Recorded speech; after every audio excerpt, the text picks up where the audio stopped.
Welcome to this next part of making a cyberpunk costume just because I can. I really don't have any other reason to be making this costume other than that I just really want a cyberpunk costume. So, previously we already made this pair of cyberpunk stays and I think they turned out amazing. Which means it is time for the next part, the pants. And what better fits the cyberpunk aesthetic than a pair of tight leather pants? Yes, I'm going there. And that's why I bought this hide of leather. It is slightly shiny on the outside, slightly stretchy, and super soft on the inside. I think this will make for a nice pair of pants. So, without further ado, let's get crafting. Even though I will not be working with a bought pattern, I am still going to need one. So that means we should make one ourselves. For this I chose a pair of pants that is tight around the legs, but does not need the stretch in the pants, because the leather doesn't have that much stretch. Then I pinned one pant half to the paper and traced around it. The idea is to make a single pattern piece per entire pant leg, because I want as few seams as possible to get in the way of potential pole dancing. For the crotch I grabbed an awl and poked holes through the crotch seam and paper, so they could be traced with a pencil afterwards. The pants were then folded over to trace the other half of the top and the pattern is done. I do want to make a mock-up for this, so a single pattern piece was cut out from some leftover fabric from a previous project and stitched together on the only seam the pattern has. This creates half a pair of pants, plenty for a test fit. So for a test fit I put on a pair of sports pants because this is not going to fit over any other pants and I'm going to do this really quickly because it's really cold here. I should have made a left pant leg and it doesn't fit over my foot. So be right back, making this bit a bit wider. Here we are for version 2. I did two things. I made the bottom a slightly bit wider and actually cut off a whole chunk because I realized that the shoes that I'll be wearing with this end up mid-calf anyway. So now for a proper test fit. I can get my leg through, that's the whole thing. But I do see that some changes need to be made. For example, it is still quite loose here, so I'll have to pin this in to make this slightly bit tighter. And here for the top, I realized I might not have enough fabric because, well, the mid seam of the pants that I'm currently wearing is here. And, well, the fabric only ends here, and with seam allowance it should end more like there. And for the back, let's see, I think I might actually have enough fabric for the back. So that means that I just need the front to be a bit wider, a bit more fabric. And, well, tighten up the leg a bit. There we go for the third test fit. I think it's actually pretty okay for now.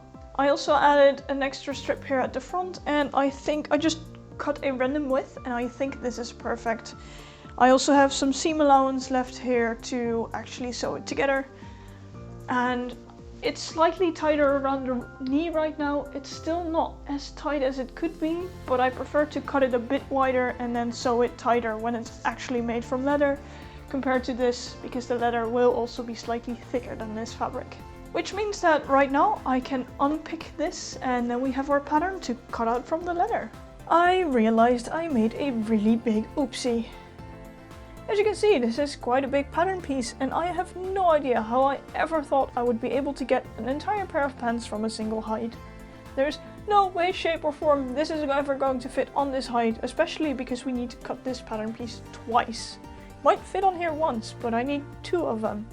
I also don't want to cut this pattern up in pieces because then, as the leather is quite thick, you would get really thick seams, and with a very tight pair of pants like this, that's not going to be comfortable. Also, if I cut it up, I don't think it will fit either. So that leaves me with the option, am I going to buy another hide?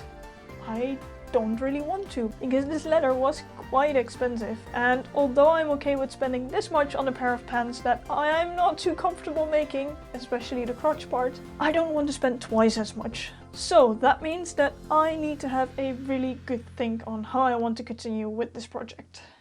So me trying to take an entire pair of pants out of that single piece of leather was in no way going to work. And I must say that did make me lose motivation, also with the idea that I maybe had to buy more leather, and it wasn't the cheapest leather either. So, we're now 4 months later. I did some thinking, finished some other projects. I have now actually registered for a Cyberpunk LARP, for which I can definitely use a pair of pants. And when I was at the fabric store recently, I found this fake leather. And I'm honestly surprised and really happy with it. So I bought it. It's stretchy in the width, it's not stretchy in the length, and I think this is going to be perfect for what we need. It looks really good, it's super supple, has a nice soft fabric backing on the inside, and I actually checked it. It sticks to my pole, which again is a nice bonus. This means that we can just start cutting the pattern piece that we already made earlier from this leather, and we'll see where we end up from there. So I was thinking about how I wanted to put the pattern on the leather, and then I realized this leather is stretchy. It's a lot more stretchy than the real leather than I had at first, which means that I can make optimal use of the stretch by putting the stretch in the width, because that's probably where it will be the tightest. However, because this leather only stretches in one direction, if I would put this on the straight of grain, the stretch would be in this direction. So on the front it would be a bit tilted, and on the back it would be a bit tilted. Which means I can't make optimal use of the direction of the stretch. Then I realized this leather is a lot thinner than the real leather than I had. So maybe I am actually going to change everything again and cut up this pattern in half so we can tilt it and have the stretch straight on both the front and the back. That does mean that I'm going to throw the idea of having a single piece out of the window, but it also means I've got slightly more leeway to play around with where I want the stretch to be and how tight I want the pants to be exactly. So I'm going to cut this up and then we can put it on the fabric. While putting the patterns on the fabric, I realized the front pant leg is angled quite a bit compared to the top. So why not cut this off at the knee? An extra seam might look cool and again, makes optimal use of the stretch. After cutting out the fabric, this is then also the first piece that is sewn together, so we have a complete pant leg again. I sewed together a test piece and found out this can be sewn with the machine as normal. Another extra bonus of this fabric is that you can use pins on it. It does not leave any visible holes. To check if the pants will actually fit, I pinned them fully together. Because I might not be able to get the pants on with the leather part on the inside, I pinned them together with the seams facing to the outside. Well, what do you know? It's a pair of pants, and honestly, I'm surprised at how well they fit. They are definitely too long, so we will have to cut that short, but that's for a later time. Aside from that, they are slightly too wide at some points, so I will have to make them smaller. And aside from that, I also see that there are some downward curves, so that means that I might have to nudge the pattern pieces on top of each other in a slightly different direction. For now, we'll just have to play around with pins and see where we end up. To be able to pin this properly, I'm probably doing way too much work, but anyway. I cut some registration marks so I can line up the pieces of fabric later. Then I pinned the other side with only one layer of fabric, flipped it over, and made sure those pins also pinned just one layer of fabric. Then we can take the layers apart and trace between the pins. This line won't be visible on the outside anyway. After that, we flip over the pieces with the right sides facing and pin the outer and inner leg seam as normal. Then it is sewing time. After an off-camera test fit, confirming that the pant legs were not too small, the seam allowance was cut down and the crotch seam was pinned and sewed together. Well, there we go. I have created leather pants and I'm actually surprised at how well they fit. They might fit a bit too well and the seams might be a bit too good because apparently they pull vacuum. If I do it like this and then stand up again, I've got air pockets here. As you see, it doesn't fit perfectly around the crotch area. I think I might actually need to make it a tad bit tighter, but here we can see that I am not too good at fitting pants because you should not have these seams. Oh well, I guess it's a case of live with it, because for this you have to change the crotch in such a way that even though I have some spare seam allowance, I don't think I can get this here proper. But at the back, I am actually super happy with it. At the front, well, yeah, as I said, the crotch is a bit weird, but we'll live with that. Something that I did notice when sitting down is when I sit down, it pulls way down. So I will have to add quite a band here. But other than that, I am happy with it. To hopefully get rid of some of the folds, I put on the pants and pinned and sewed the excess space in the crotch. This is what the pair of pants look like right now with the changed crotch seam. It's still not perfect, but if I really want to get rid of all of these folds, I need to change the crotch seam entirely. And I don't really feel like doing that. So for a very first pair of stretchy pants, I think this is pretty okay. I mean, depending on what I want to do with the full Cyberpunk costume anyway, I might even have something covering this up, so yeah, you know. But still, there was an attempt.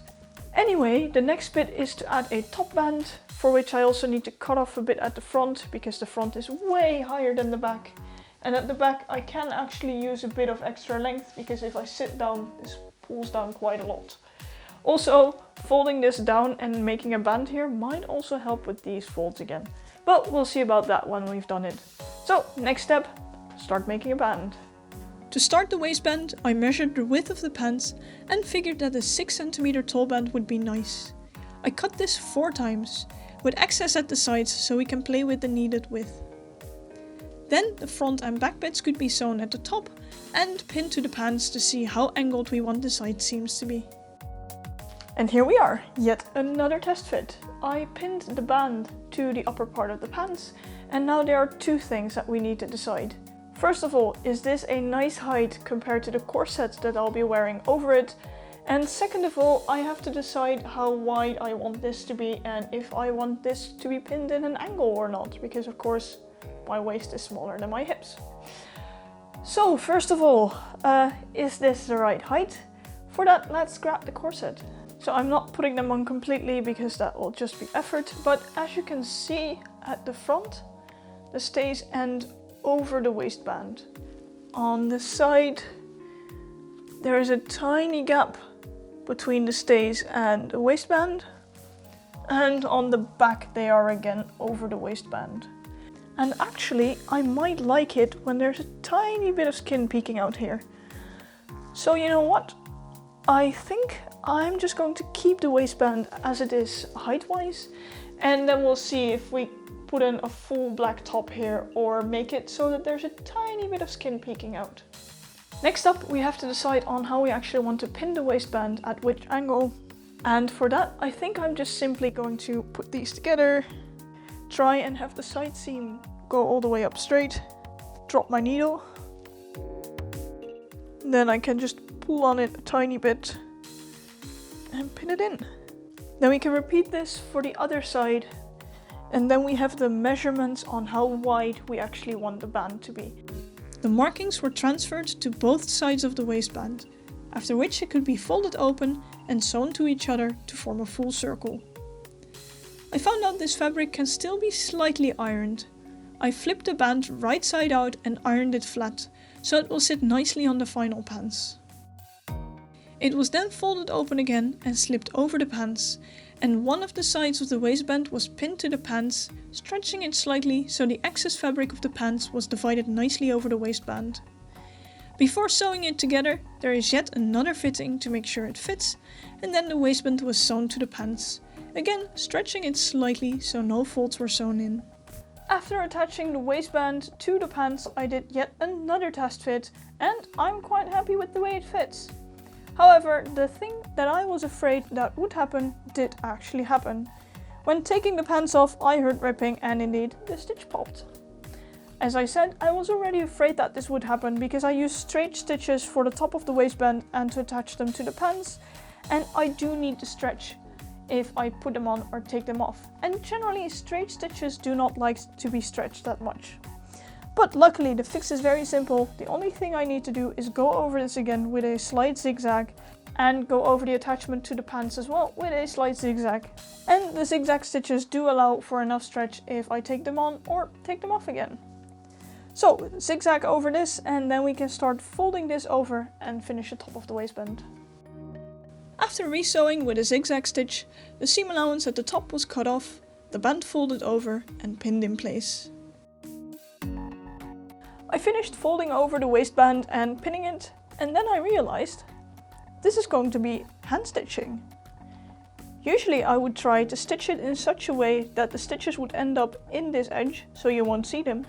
But with these stretchy pants I need to use zigzag stitch so it will be visible, and that's not what I want. So it will be hand stitching. And then I'll probably have to stitch it in such a way that this bit ends up on the seam allowance of the pants so that you won't see it on the outside. So let's get to hand stitching.